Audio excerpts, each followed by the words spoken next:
¿Qué tal? Les saludamos agradeciéndole que nos siga en esta Agenda del Emprendedor. Hoy, un día sumamente importante para la agenda de atención especial de nuestro país, cuando tendremos la oportunidad de analizar el primer informe de gobierno presentado por el presidente Enrique Peña Nieto. Y para esto tenemos el privilegio de contar en nuestro estudio con dos especialistas, académicos, expertos, que nos acercarán a cuál es el corte de caja de estos primeros meses del gobierno del presidente Peña Nieto. Agradecemos la presencia del maestro Manuel Martínez Justo, que es profesor, investigador académico de la Facultad de Estudios Superiores de Acatlán, igualmente del maestro Cristian Salazar, quien también da clases y es investigador de esta Facultad de Estudios Superiores de Acatlán y es politólogo. Les damos la bienvenida agradeciéndoles su presencia. Muchas gracias, querido Raúl. Sería muy interesante que, para acercarnos a quienes nos siguen en la Agenda del Emprendedor, nos dijeran en pocas palabras cuál es la trayectoria profesional que los caracteriza. Maestro Manuel. Bueno, mi querido Raúl, tú lo has resumido perfectamente, de una manera maravillosa, como siempre. Yo soy profesor, investigador de la Facultad de Estudios Superiores de Acatlán, de la UNAM, y trabajo tres temas fundamentalmente en la investigación. El primero es seguridad nacional e internacional. El segundo tema que trabajo es migración, y actualmente estoy dedicado con mayor énfasis a las relaciones internacionales de los gobiernos locales. Es decir, estamos analizando, estudiando, investigando cómo se relacionan con el exterior los estados, para los que nos oyen fuera de México también, en las provincias, en las regiones, con el exterior, así como también los municipios. ¿Cómo se vinculan estos con el exterior? Fundamental, ¿qué líneas de investigación? Que es algo donde estamos trabajando muy activamente ahora. Perfecto, ya platicaremos también. Cristian, en tu caso, por favor. Muchas gracias, Raúl, también por la invitación a tu programa. Y también yo soy profesor de la Facultad de Estudios Superiores de Acatlán de la UNAM, soy politólogo, imparto las materias de partidos políticos, procesos electorales y teorías contemporáneas de la democracia, y actualmente, bueno, tengo la posibilidad de colaborar con el secretario de la mesa directiva de la Cámara de Diputados, Ángel Cedillo. Por tanto, el trabajo legislativo pues es parte de mi modus vivendi, ¿no? Lo vivo diario, y entonces tengo la fortuna de estar colaborando con el diputado. Y además el gran privilegio de estar en un espacio de atención especial donde suceden cotidianamente hechos claves para la agenda del propio país. Así es, pues es muy emocionante, si se permite la expresión, pues vivir día con día estos acontecimientos, claro, que son clave en la vida política y de todas las personas. Muy bien, pues entrando en materia sobre este primer informe, ¿cuál sería la mejor forma de acercarnos, maestro Manuel Martínez Justo, para poder, en su caso, encontrar un sello distintivo del ejercicio del poder público político en el gobierno de Enrique Peña Nieto, que lo distinga y lo haga diferente a lo que fue en su momento los gobiernos del PAN, primero de Vicente Fox y después de Felipe Calderón? Bueno, yo creo que siempre en todos los actos políticos, y este evidentemente es un acto político, un acto republicano, de informar a la nación sobre lo realizado, hay como dos cuestiones que debemos de tener en cuenta. Uno es la forma y otro es el fondo del informe. Entonces, si me permites, en este momento tan trascendental para la vida republicana de México, en donde el presidente, cumpliendo con el artículo 69, si no mal lo recuerdo, de la Constitución Política de los Estados Unidos Mexicanos, rinde informe a la nación y le transmite a su vez un mensaje. Yo diría que hay cuestiones muy importantes desde el punto de vista de la forma. Luego, claro, si quieres, entramos en el fondo del asunto. Y yo diría, en cuanto a la forma, bueno, la primera cuestión que llama la atención es el cambio en la sede. Sí. En un principio, y usted recordará, en esta tradición política en México, el informe el 1 de septiembre se rendía ante el Congreso de la Unión. En una sesión plenaria donde se reunía la Cámara de Diputados y la Cámara de Senadores, el presidente daba a conocer cuáles eran los logros de su administración. Quiero subrayar esto, los logros, porque era lo que se daba a conocer a la nación. Hay algunos que critican en este sentido, bueno, es que solo dijo lo positivo. Yo diría, bueno, dijo los logros que él considera más destacables de lo que ha conseguido, de su actividad política. Entonces, tradicionalmente se hacía ahí.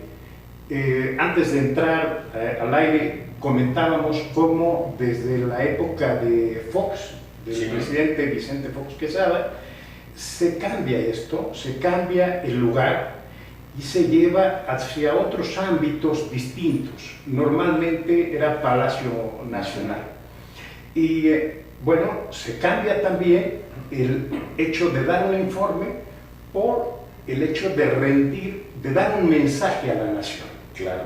Y esto también es un cambio sustancial en torno a la forma. En concreto, en estos días se habló mucho del cambio de la sede en donde se iba a realizar este informe o mensaje. Luego mencionaré por qué, Raúl, Cristian, por qué hablo de este informe y mensaje. Claro. Y en principio se decía que se iba a dar en el Campo Marte, lo cual, bueno, sugería mandaba un mensaje donde la dureza, la parte militar estaba presente en esto. Y finalmente yo creo que en un ejercicio muy interesante de reflexión, debido seguramente también a todos los acontecimientos que se están dando en la Ciudad de México con la sección disidente del magisterio, se decide que se quede en Los Pinos. Y esto es algo fundamental para mí. Ya no va a ser Palacio Nacional, ya no va a ser la Cámara de Diputados o el Congreso de la Unión, sino que va a ser en Los Pinos, ante un auditorio, en principio, que lo recibe ahí directamente, muy limitado, pero con una amplia difusión a nivel nacional a través de los medios de comunicación. Muy bien. Que recordemos también cómo en la década de 1990, frente a las cambiantes circunstancias y cuando los usos y costumbres del ejercicio político mexicano cambiaban de manera drástica y emergían nuevas formas de expresión de fuerzas contrarias al PRI, se llegó a una situación tan drástica que fue necesario también organizar una de las presentaciones del informe de gobierno en el Centro Médico Nacional, ustedes se acordarán. Y precisamente esta pluralidad, esta nueva forma de pesos y contrapesos entre las diferentes fuerzas político-partidistas ha llevado a que se cambien las formas y ya estamos empezando a analizarlos a través de la opinión de nuestros invitados que son expertos. ¿Cuál es tu opinión sobre esto, Cristian? Sí, Raúl, mira, yo complementaría lo que dijo el profesor justo con señalar lo siguiente para destacar algo distintivo. Sí. Parte de las transformaciones del sistema político mexicano a partir de la transición a la democracia con las sucesivas reformas electorales, pues vinieron a generar distintos cambios a nivel institucional y de la propia relación de los actores políticos. Uno de ellos fue los famosos rituales que habían acerca de la figura presidencial. Cierto. Uno de ellos el informe, ¿no? Este informe que en un inicio pues duraba todo el día, que previamente había una especie de culto, digámoslo así, pero que hoy en día, bueno, pues se ha transformado a lo que tenemos ahora, ¿no?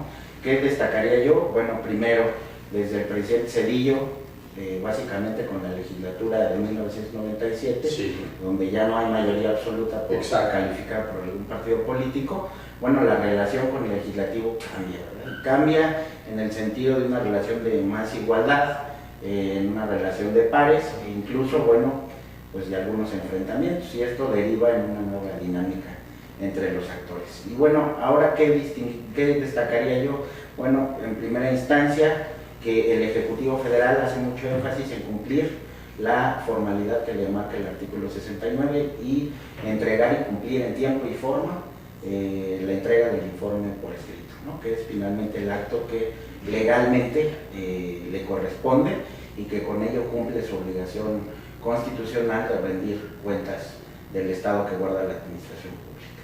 En segundo plano, pues ya está esta parte que tiene que ver con la cuestión política, de dar su mensaje, y bueno, pues ahí evidentemente notamos un ejecutivo con la intención de que sea un espacio adecuado a él, un espacio que no genere mayor confrontación y por tanto pues resumir las acciones que se han hecho a lo largo de un año. Eso es lo que yo podría decir. Muy bien, muy interesante, que por cierto recordemos cómo en las semanas previas a la rendición del informe presidencial de cada año, durante muchas décadas se decía que era el tiempo dedicado exclusivamente al presidente de la República. Dejaba de hacer giras por el interior del país, ya no atendía a ningún tipo de asuntos que no fuera la preparación y afinar todos los detalles de la presentación de su informe, e incluso, como ya nuestros invitados nos lo comentan, era la época en que la visibilidad del presidente de la República acaparaba prácticamente todo antes de la presentación del informe, y sin duda se acordarán que durante muchos años era el clásico espacio de cobertura desde muy temprano, con transmisión en las televisoras, donde se decía qué hizo el presidente de la República esta mañana, se reunió con su familia, qué desayunó. Algo de un México que ya no existe, y donde las nuevas formas de expresión política, la pluralidad, han llevado a que en este caso venga a darse toda una serie de entretelones de alta tensión en la atmósfera pública, con los plantones, los mítines, las marchas y toda esta movilización que durante cuando menos 3 semanas ha volteado de cabeza la capital de la República en el contexto de este primer informe. Y si nos adentramos en el asunto del fondo, maestro Manuel Martínez, justo, ¿qué podríamos empezar a distinguir? Muy bien. Bueno, varias cosas, pero si me permites también antes, sí, claro. Déjame complementar un poco lo que tú estás diciendo en relación a la presión de esta parte de la sociedad civil descontenta, de esta parte de la disidencia magisterial, del sindicato magisterial, que lleva a que esta ceremonia, en donde el protagonista esencial era el presidente, se transforme de alguna manera. Se transforme y sea muy importante en este sentido, bueno, dar una imagen mucho más cuidada, y es lo que se hizo en este informe del presidente Peña Nieto.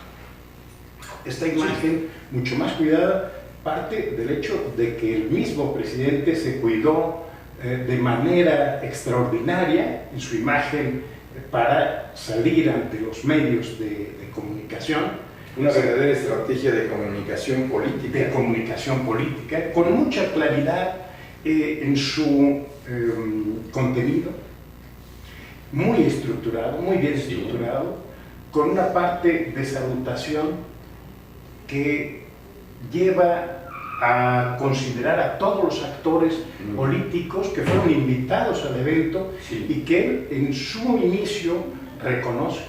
Segundo, el contenido del informe, que es evidentemente muy importante y lo que es trascendental desde luego, y cierra el informe con una exhortación a la ciudadanía, con una exhortación al pueblo mexicano para que se sume a su visión de país, que esto me parece sumamente importante y de gran fondo político, porque a partir de ahí parece estar, por un lado, reforzando su estrategia de comunicación hacia la ciudadanía, y por otro lado tratando de mandar un mensaje también para reducir la presión política que está teniendo por parte de la sociedad civil el movimiento en contra de algunas acciones que lleva a cabo.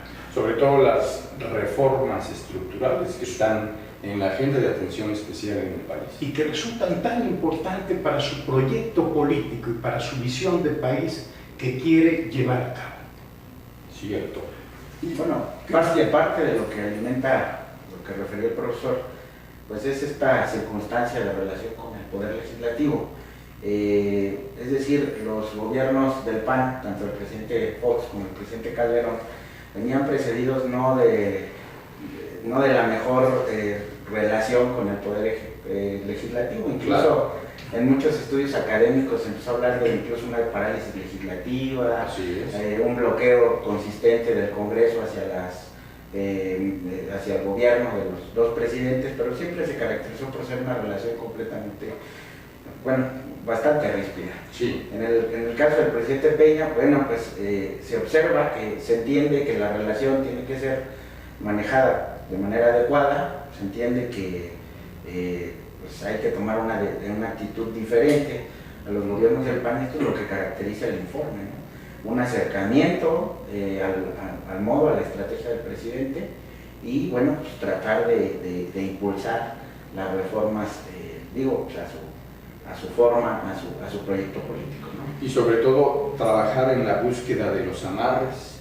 los acuerdos, los consensos que han sacado chispas prácticamente, pero que también vale decirlo, están reencauzándose hacia las rutas que son propias de las sociedades modernas, donde los consensos entre las fuerzas políticas son los que permiten avanzar en sobre todo la política económica, social, el asunto clave de la seguridad nacional. Bueno, yo quisiera destacar un asunto, ¿no? La estrategia del presidente Peña no ha sido específicamente sacar consenso en todo, ¿no? Claro. La estrategia es contundente de crear mayorías. Así lo es. dijo en su informe y lo destacó. Reconociendo la pluralidad. Reconociendo la pluralidad, a partir de ahí se trabaja en la conformación de mayorías. Exactamente.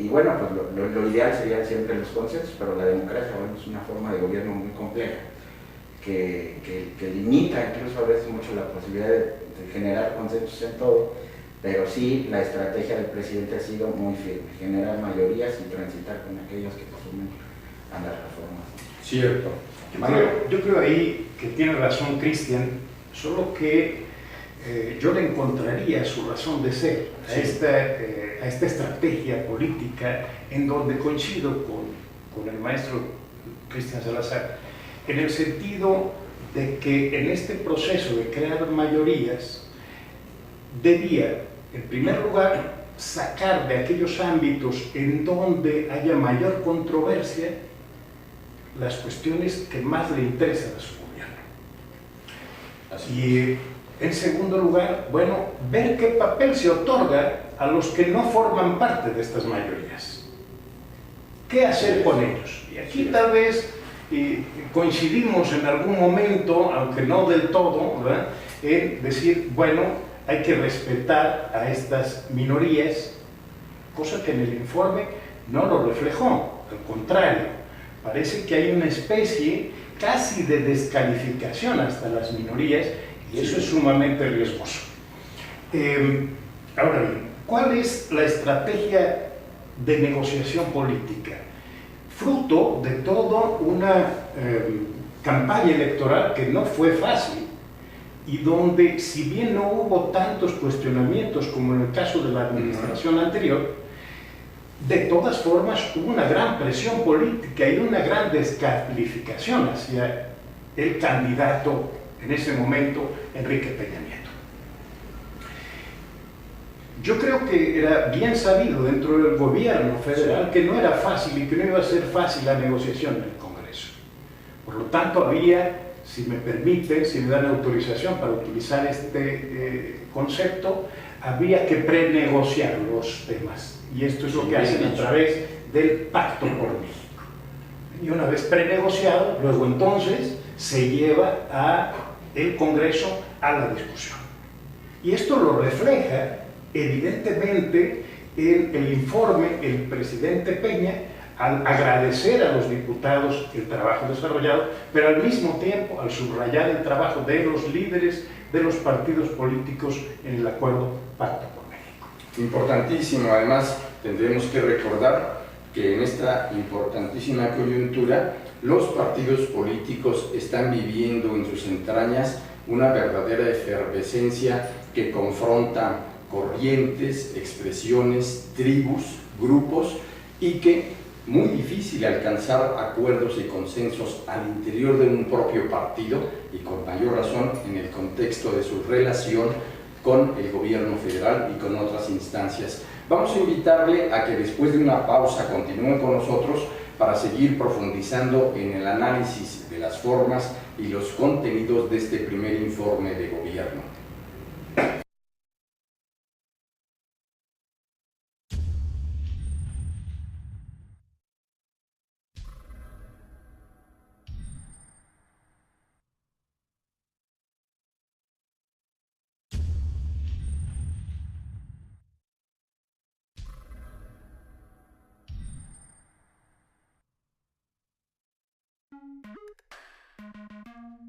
Durante 7 décadas, Deiman ha desarrollado una amplia gama de colorantes, saborizantes y productos semipreparados que satisfacen los requerimientos de la industria de alimentos, así como las necesidades y gustos de los clientes y consumidores a nivel nacional e internacional.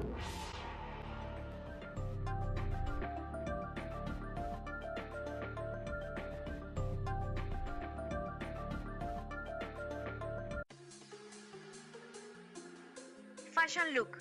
La belleza habla por ti. Luce siempre perfecta hasta la punta de tus manos y pies y dale un toque diferente a tu look. Somos profesionales especializados en uñas, manicure, pedicure y estética.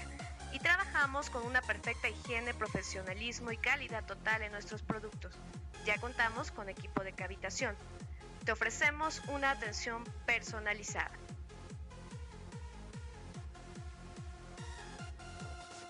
Pisco Grill, sabor de origen, restaurante de comida peruana.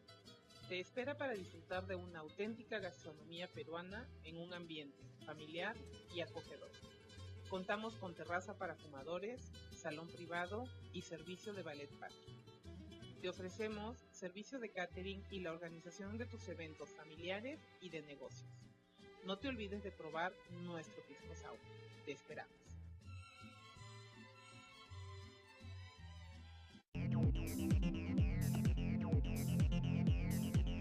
Hola, muy buenas tardes, queridos amigos. Es un gusto saludarlos este 18 de abril. Muy contentos iniciando semana. Bienvenidos a una emisión más en Desde los Libros.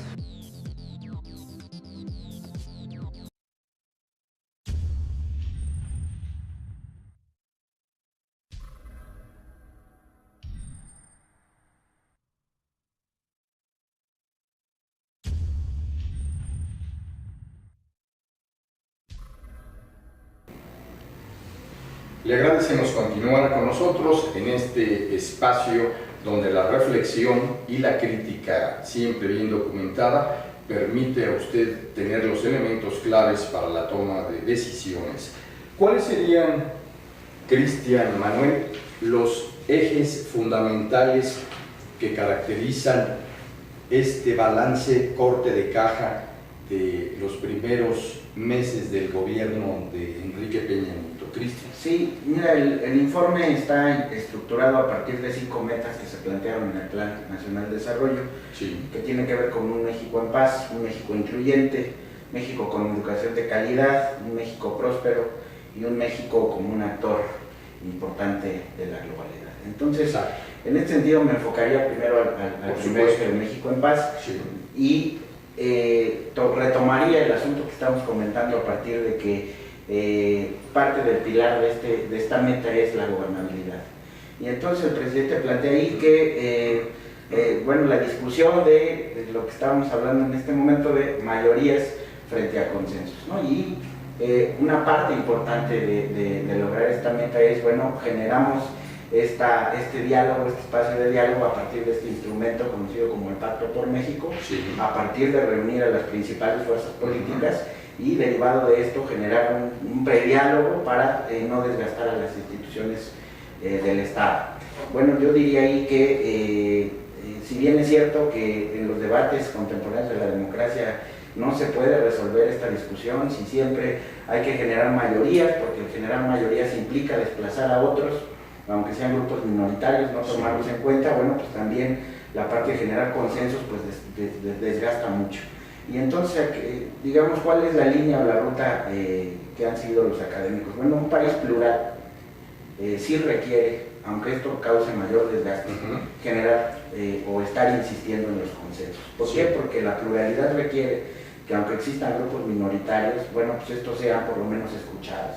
Un teórico de la democracia contemporánea, Robert Dahl, señala que dos características de la democracia son, o dos condiciones principales de la democracia son la posibilidad de participación y la capacidad de oposición. Y eso no quiere decir necesariamente que se tenga que llegar a un consenso, sino que las voces minoritarias puedan expresar sus inquietudes y estas puedan ser atendidas.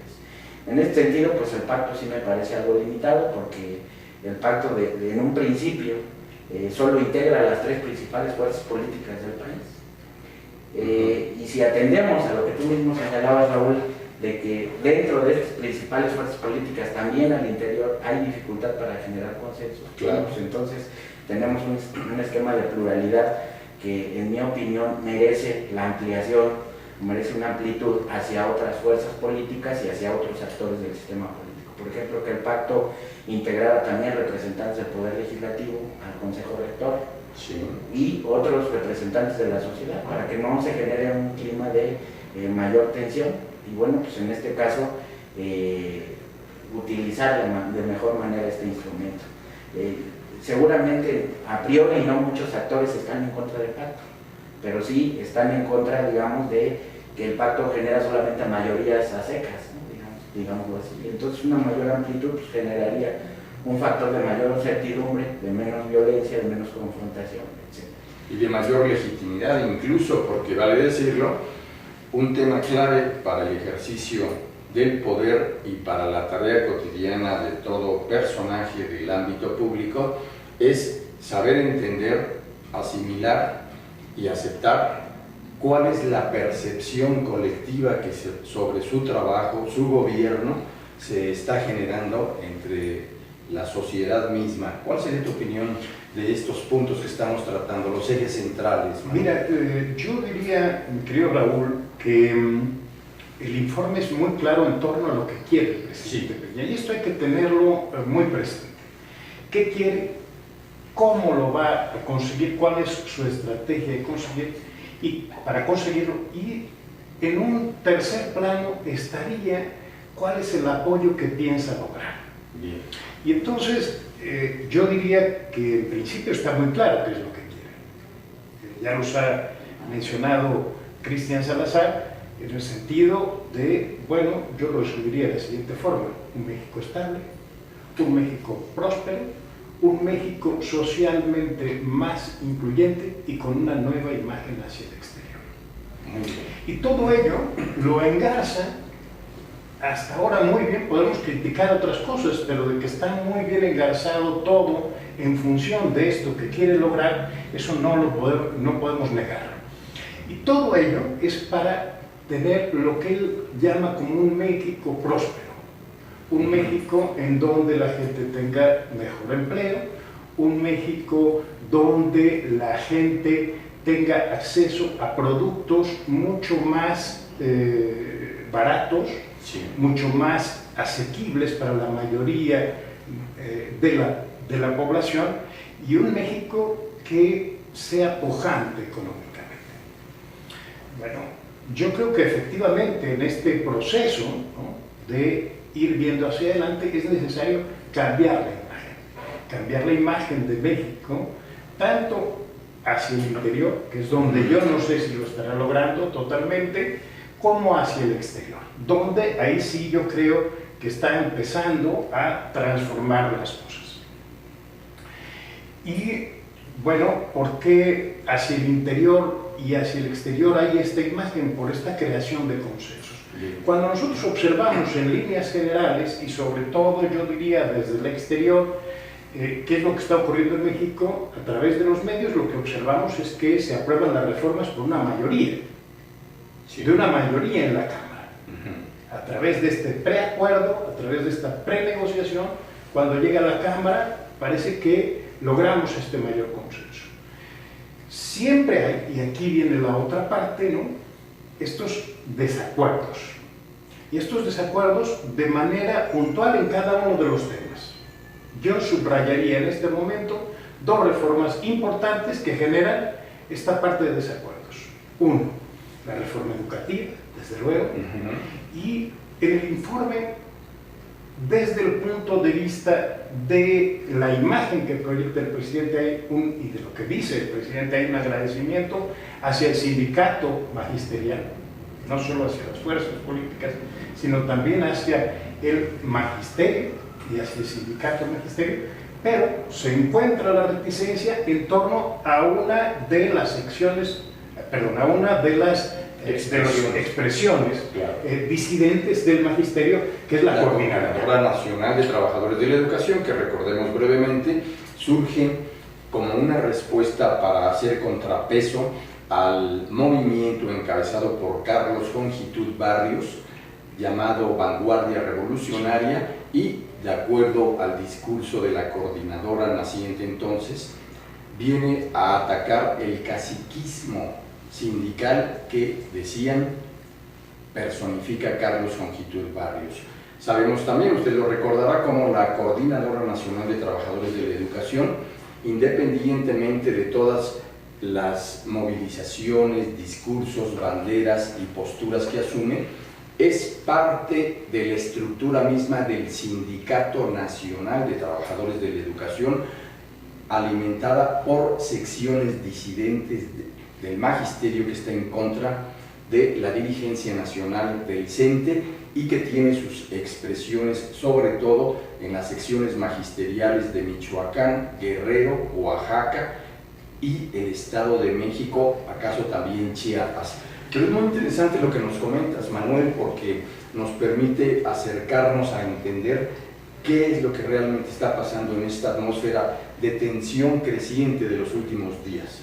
Claro. Y de hecho, bueno, la otra parte, otra reforma importante es la reforma energética, en donde yo creo que es el gobierno federal muy consciente de que genera también sus puntos de disidencia en torno a este consenso y su punto de desacuerdo sobre qué hacer, curiosamente, con Pemex y con el petróleo, no con todo el contexto de lo que es la energía en México. Recordemos que es una reforma energética donde no solamente está el petróleo, sino está involucrado el gas, está involucrado también la energía eléctrica, y por lo tanto es mucho más amplio. ¿Sí? Entonces hay siempre una parte de disidencia frente a estos consensos, de oposición. Lo que debería de visualizarse hacia adelante es cómo integramos estas disidencias, estos descontentos en torno a un proyecto de nación que sea asequible para todos y donde todos avancemos de manera, si no simultánea, pues con un gran consenso. Es cierto. Y también recordemos, el Bester Gordillo fue otro de los blancos que históricamente la Coordinadora Nacional de Trabajadores de la Educación ha manejado en sus movilizaciones a lo largo de los lustros. También se criticó mucho, Cristian, el de que el Congreso o los legisladores tuvieron que moverse de sus espacios donde sesionan por la presión ejercida. ¿Cómo se tomó esto en el contexto previo a la rendición del primer informe, a la presentación del primer informe del presidente Peña Nieto? Bueno, lo que tú dices lo contestaría de la siguiente manera. El informe plasma una serie de, como decía el maestro Martínez, una serie de objetivos que están centrados en muchos de estas metas y objetivos, en hacer algunas reformas de gran calado como lo hacen. Y a partir de ahí, bueno, pues el informe nos dice indirectamente que gran parte de lo que se pretende hacer está basado en la relación con el Poder Legislativo, porque implica una serie de reformas. El mismo pacto enumera la serie de reformas, 95 temas que están estructurados con fechas y tiempos, y que denotan esta agenda de propósitos que tiene el Ejecutivo. Entonces, a partir de ahí, bueno, lo que se ha pretendido o lo que se ha logrado, bueno, es sacar las reformas. Y han sido bastante complicadas, y un poquito más allá, por ejemplo, desde las reformas preferentes que le daban el privilegio, bueno, le daban la posibilidad, no el privilegio, la posibilidad constitucional al presidente de una facultad de dar 2 temas, ¿no? Y se agarró de esa herramienta. Después vino la reforma laboral, que también fue compleja, sin duda. Y que también tuvo mucha atención, y vinieron otras reformas también, la reforma de la Administración Pública Federal, que tenía, entre otras cosas, el ordenamiento de la seguridad pública, ¿sí? Desmantelar, digamos así, el aparato anterior, desaparecer la Secretaría de Seguridad Pública, y ahora establecer una coordinación de todas las corporaciones policiales en la Secretaría de Gobernación.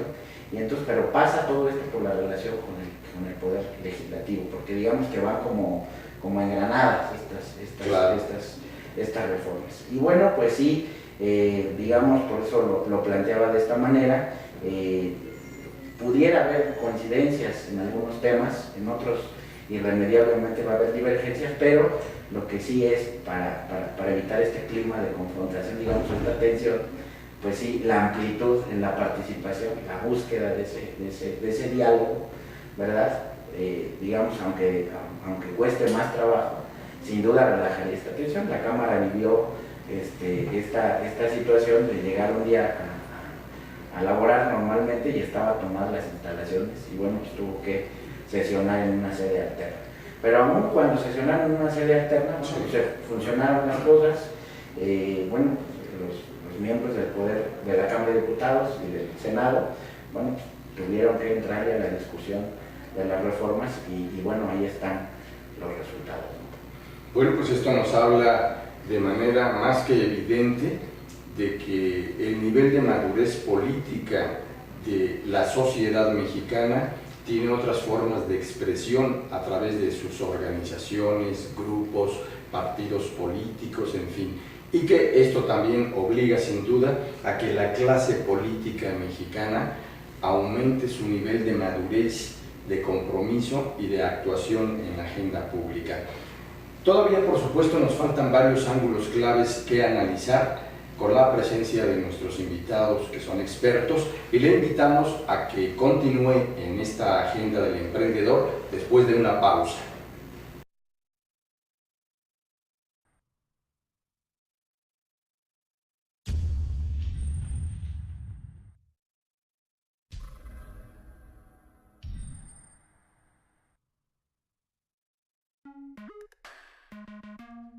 Durante 7 décadas, Deiman ha desarrollado una amplia gama de colorantes, saborizantes y productos semipreparados que satisfacen los requerimientos de la industria de alimentos, así como las necesidades y gustos de los clientes y consumidores a nivel nacional e internacional.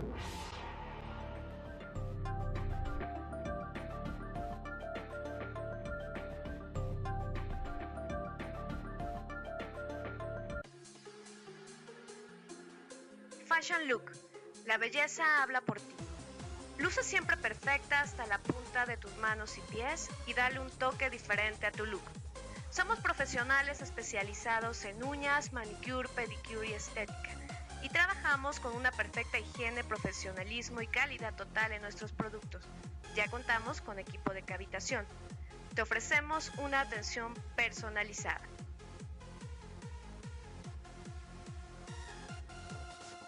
Pisco Grill, sabor de origen. Restaurante de comida peruana. Te espera para disfrutar de una auténtica gastronomía peruana en un ambiente familiar y acogedor. Contamos con terraza para fumadores, salón privado y servicio de ballet parking. Te ofrecemos servicio de catering y la organización de tus eventos familiares y de negocios. No te olvides de probar nuestro pisco sour. Te esperamos.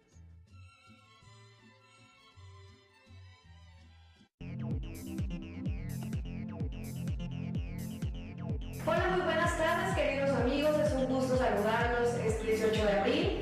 Muy contentos iniciando semana. Bienvenidos a una emisión más en Desde los Libros.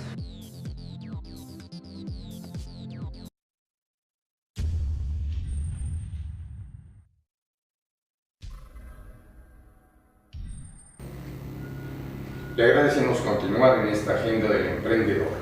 Maestro Manuel Martínez, ¿qué podemos decir sobre un tema clave, la economía, en estos primeros meses del gobierno de Enrique Peña Nieto? Bueno, yo diría que de acuerdo a lo que se establece en el informe, hay una preocupación importante. Yo diría que es de las prioridades que tiene el gobierno del presidente Peña, por lo menos en esta primera etapa, sí, en este corte de caja que realiza, y es importante dar una buena imagen, una imagen de certidumbre y de estabilidad hacia el exterior. Que por cierto, hablando del exterior, y si me permites hacer un paréntesis, claro, me estaban mandando un mensaje desde España, un país donde estuve en mi año sabático. Qué bien. Tengo una hija allá que se llama Ana María Martínez, y a la cual, si me permites, le mando un saludo. Pero por supuesto, desde aquí, mi querido. Y nos sumamos al agradecimiento y al saludo a Ana María. Gracias por estarnos viendo.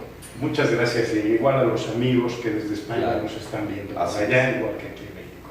Bueno, yo decía que es importante. Esto es tan importante que en el informe presidencial Peña Nieto refiere dos puntos que me parecen importantísimos. Sí. Uno, la cantidad de inversión extranjera directa que ha recibido el país en los 6 meses, en el primer semestre del año, que él lo refiere, lo cito textualmente, 24,000 millones de dólares. Así lo dice en el informe. Las cifras que nosotros tenemos como máximo es en torno a los 25,000 millones de dólares como cifra total de inversión extranjera que llegó a México en un año. Si esto es así, si efectivamente recibimos 24,000 millones de dólares en el primer semestre, quiere decir que estaremos rompiendo todos los récords. Yo no sé si es así o no, pero la imagen que se transmite hacia el exterior es de estabilidad, de confiabilidad. Y a esto se suma el hecho de que México pasa de ser el 12º país de interés a nivel internacional para la inversión extranjera a convertirnos en el 7º país en el mundo como receptor de inversión extranjera para los próximos años. Por lo menos esas son las expectativas, lo cual sería extraordinario. Claro, no estamos haciendo a un lado, desconociendo que en este momento también incide algo que está dando en el escenario internacional, como es la crisis económica europea, y por lo tanto la inestabilidad económica de algunos países europeos receptores de inversión extranjera directa, ¿sí? Y también lo que sucede en Japón y en algunos países de Asia que no se están viendo con tanta confiabilidad. Y en México, el hecho de tener un país cercano al mayor mercado del mundo, uno de los mayores mercados del mundo, me corregiría que es Estados Unidos, nos lleva a pensar que en los próximos años, con estabilidad, podríamos alcanzar metas de crecimiento importantes. Pero bueno, esto será algo que debemos de ir viendo con el tiempo, y no solamente en este primer corte de caja que hace, como tú lo decías, el presidente Peña Nieto. Muy bien, respecto a en esta la parte económica, Raúl, pues el presidente informa a través de su meta de México Próspero algunas de las acciones que ha implementado en materia económica, perdón la redundancia. Lo primero que señala en el informe es que, bueno, pues las medidas se van a apoyar en la estabilidad macroeconómica. Ese punto sigue como parte de estas medidas que se han tomado en los últimos 20 años.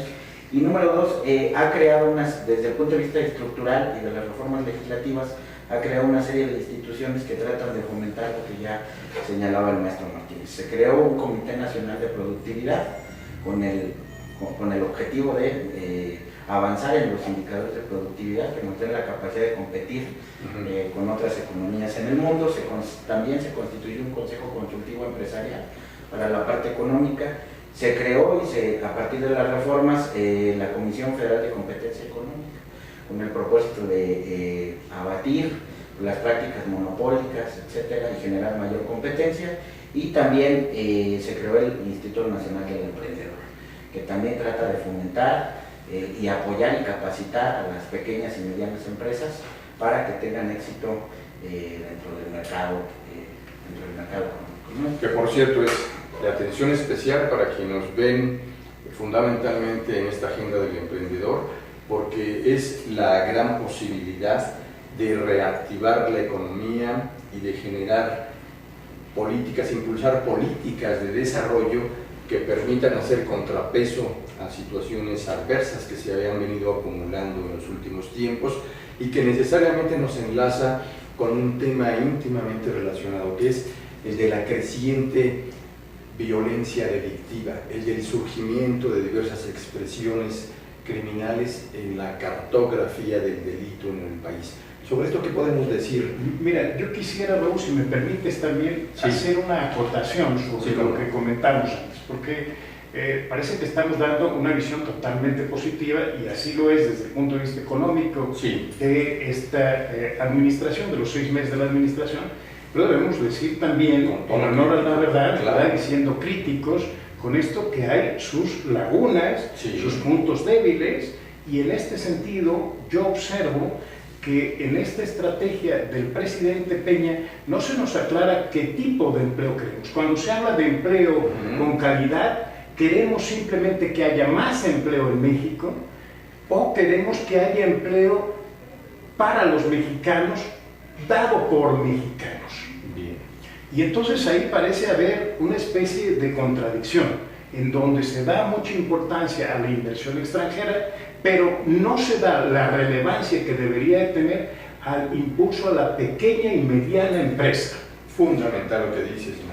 Porque lo que tenemos es apoyo a las grandes empresas. Yo cuando escuchaba esta parte del informe en torno a la vivienda, veía los apoyos hacia las grandes empresas inmobiliarias que se dedican a hacer desarrollos habitacionales.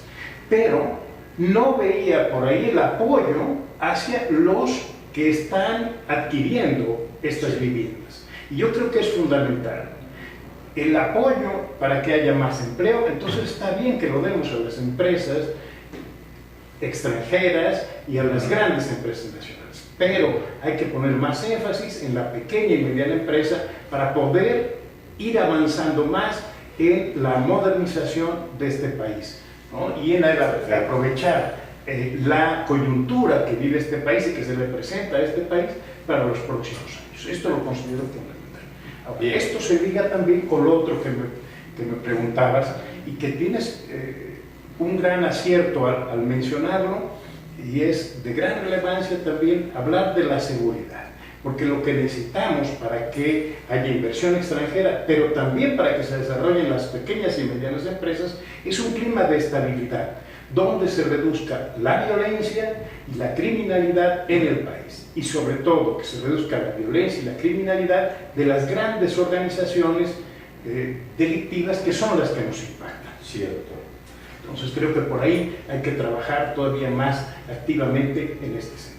Y por supuesto también incidir de manera directa en los ámbitos centrales que van de la mano entre la seguridad y la justicia, y que tienen que ver con la prevención del delito, la procuración, administración e impartición de justicia, así como del sistema de readaptación de penas o sistema carcelario. Sobre este punto, maestro. Sobre la seguridad, Raúl, el informe también señala que, y es un cambio también con las administraciones, con la administración anterior, que cambia la política pública de seguridad, de pasar de una política de reacción, de enfrentamiento, a una política de prevención.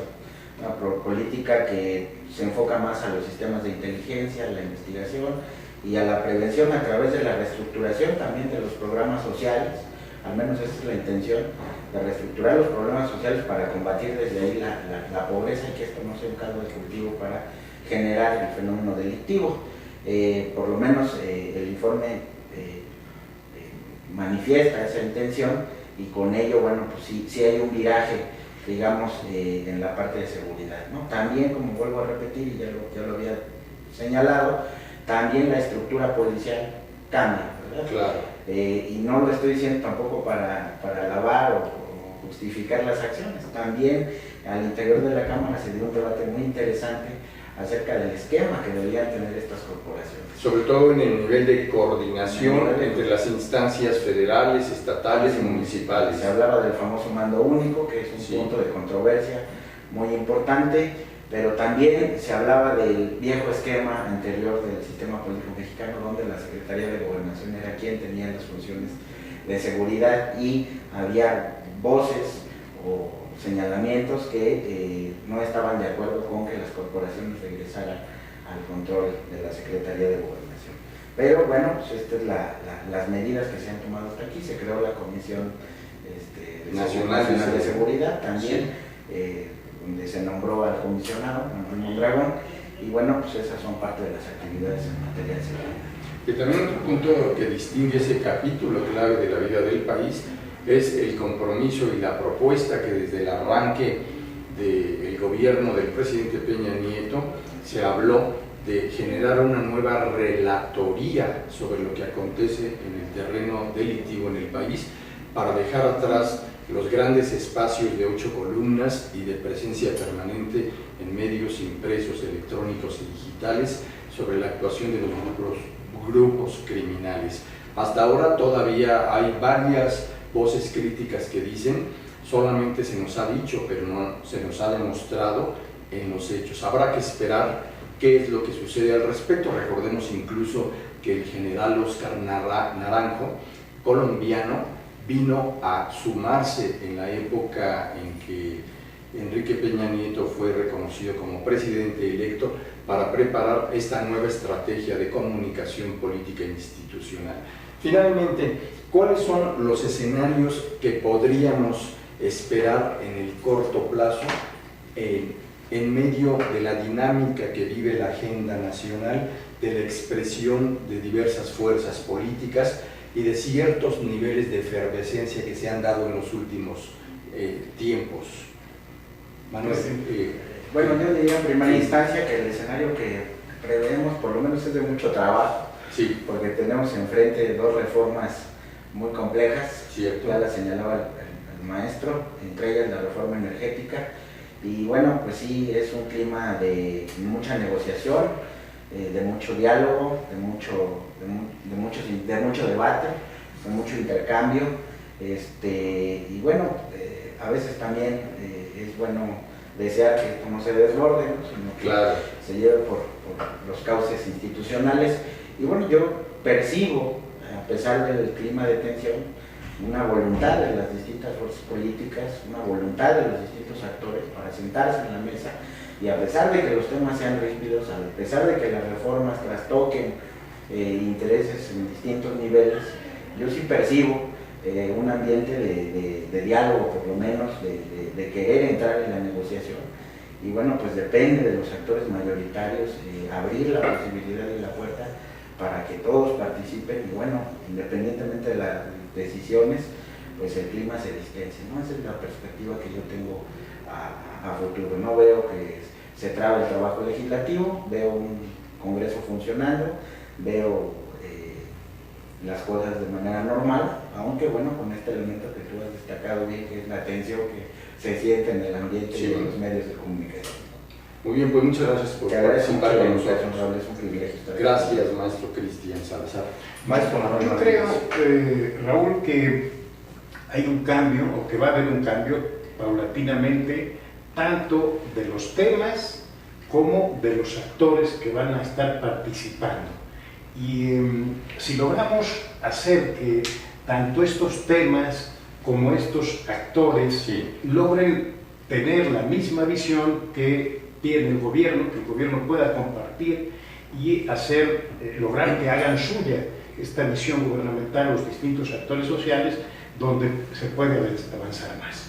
Entonces, visualizo hacia adelante que todavía quedan muchos temas en la agenda, sobre todo en el eje, en cada uno de los ejes, pero más fuertemente en el tema de la seguridad.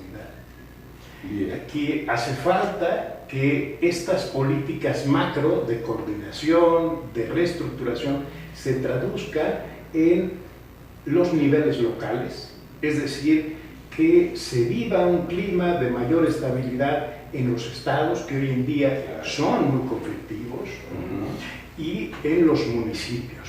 Entonces podemos ahí visualizar que habrá que trabajar mucho en este sentido y que tal vez esto implique el poner énfasis en una vinculación mayor y en un asumir el gobierno federal una responsabilidad que también le toca sobre la estabilidad en los diferentes estados y en los municipios.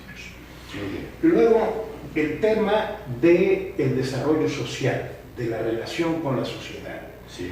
Hay un avance muy importante, que es la inclusión de la parte de género de manera transversal, ¿verdad?, en todas las políticas públicas que están llevando a cabo. Hay una preocupación por la lucha contra el hambre, pero la gran mayoría de los mexicanos se percibe que lo que buscan es un mayor nivel de vida. Hay que atender esto aparte, pero también trabajar en un mayor nivel de vida y en un mayor número de oportunidades para los mexicanos de a pie, por así decirlo, si me permiten la licencia de ese concepto.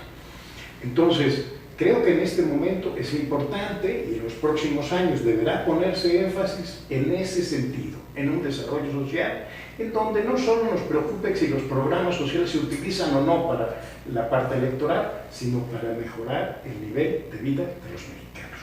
Y con respecto a eso hay que alinearlos. Y después, el gran reto dentro del punto de vista de los actores es cómo incluimos a todas estas partes disidentes, que las hay, las va a seguir habiendo, en un diálogo nacional. Si en la parte de seguridad pública anulamos, por así decirlo, a los grupos de autodefensa, que juegan un papel importante en las comunidades y que no olvidemos que surgen dentro de las propias comunidades. No los podemos desconocer ni reprimir por sí mismos, sino que habrá que darles alguna alternativa. Tampoco no podemos excluir a toda esta parte disidente, que estemos de acuerdo o no con ella, son un porcentaje de mexicanos que tiene algo que decir. Y en consecuencia, yo diría, habrá que buscar alguna forma de incorporarlos. Creo que la fue bueno, pero creo que queda mucho más posible. Excelente, pues hemos tenido este acercamiento clave con dos académicos, investigadores, conocedores de la agenda y la realidad de nuestro país. Muchísimo les agradecemos y ojalá y tengamos la oportunidad de tenerlos más ocasiones y de que otros académicos e investigadores de la Facultad de Estudios Superiores de Acatlán de nuestra UNAM puedan concurrir a esta agenda del emprendedor. Muchas gracias, mi querido. Muchas gracias. Gracias a ustedes y por supuesto gracias a toda nuestra audiencia que nos sigue, gracias a nuestro gran equipo de producción y le invitamos a que continúe en este canal con el programa de Maru Rodríguez Desde los Libros. Gracias.